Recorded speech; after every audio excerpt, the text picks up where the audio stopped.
అందరికీ నమస్కారం.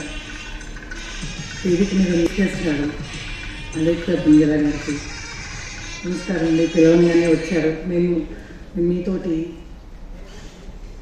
చాలా సంవత్సరాలుగా ఇక్కడ కార్యక్రమాల్లో నేను కలవటం, వచ్చి నన్ను నేను పరిచయం చేసుకోవటం చేశాను.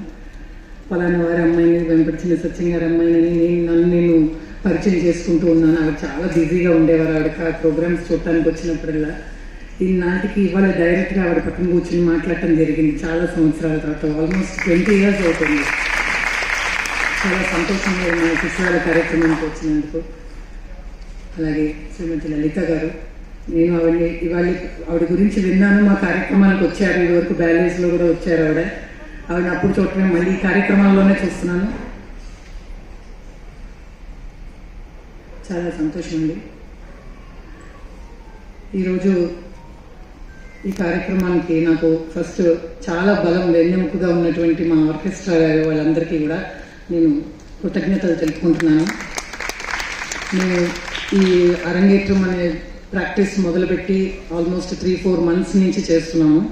6 నెలల క్రితమే అనుకున్నాం, కానీ స్లోగా మాకు వేరే ప్రోగ్రామ్స్ అవి కూడా బ్యాలేలు కూడా చేస్తూ వచ్చాము నాన్నగారికి. అందువల్ల ఆ టైం మధ్యలో ఇంకొక స్టూడెంట్ కూడా యుఎస్ వెళ్ళిపోతుందని చెప్పి ఆ అమ్మాయి కూడా ఇలాగే ప్రోగ్రామ్స్ చేయడం, సోలో పర్ఫార్మెన్సెస్ అరంగేట్రం చేసింది.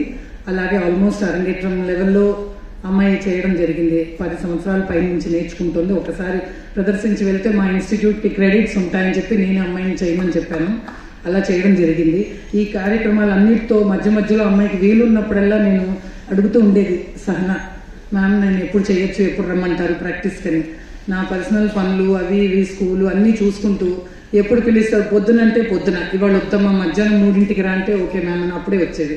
ఎప్పుడు వస్తే అప్పుడు తనతో పాటు, సహనాతో పాటు శ్రీవారు తేజ కూడా వస్తూ ఉండేవారు. అప్పుడప్పుడు వచ్చి క్లాస్లో కూర్చొని డ్యాన్స్ ఆయనకి ఏం అర్థమవుతుందో తెలియదు, కానీ కూర్చొని పాపం సహనాతో పాటు సహనంగా కూర్చొని చూసేవారు. ఆయన చాలా సపోర్ట్ చేస్తూ ఉన్నారు.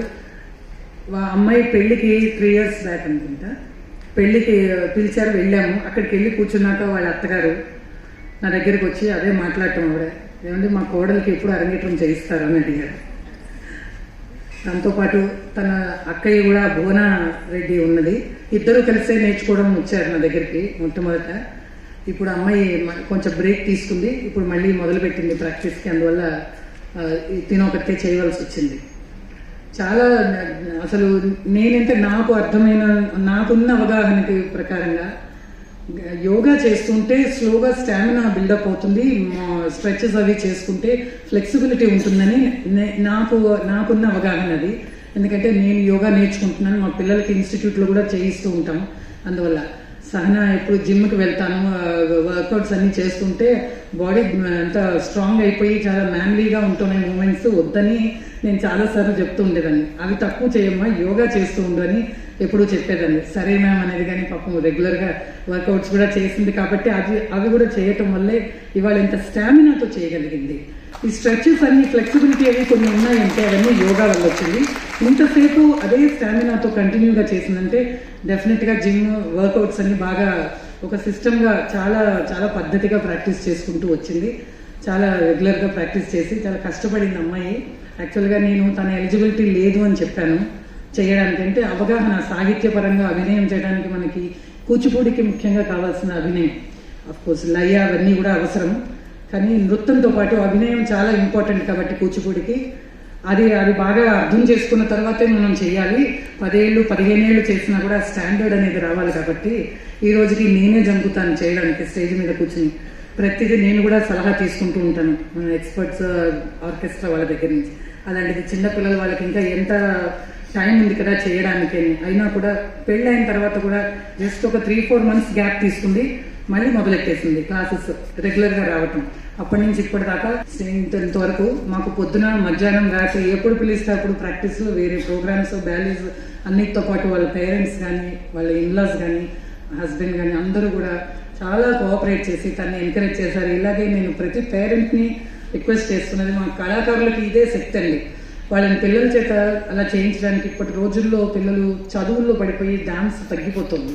కళలు ఈ చదువులకి ఏమి అడ్డు రావని మా నమ్మకం. మాలాంటి కళాకారులందరూ వీటినే నమ్ముకుని ఉంటున్నాం కాబట్టి ఇవి నేర్చుకోవటం వల్ల చదువుల్లో కూడా బాగా రాణిస్తారు అని పిల్లలకి మేము బోధిస్తున్నాం.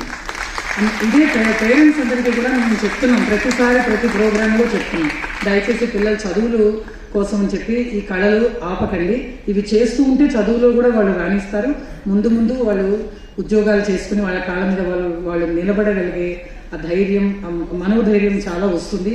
ఏకాగ్రత అన్ని రకాలుగా మనుషుల్ని అర్థం చేసుకోవటం, ఆ సౌమ్యంగా ఉండటం, అన్ని రకాలుగానూ తెలుసుకుంటాం. ఒక మనిషి అంటే ఎలా ఉండాలనే కళలు నేర్చుకుంటాం. నాట్యం ఒకటే కాదండి, ఏ కళ నేర్చుకున్నా ఇవన్నీ వస్తాయని మా నమ్మకం.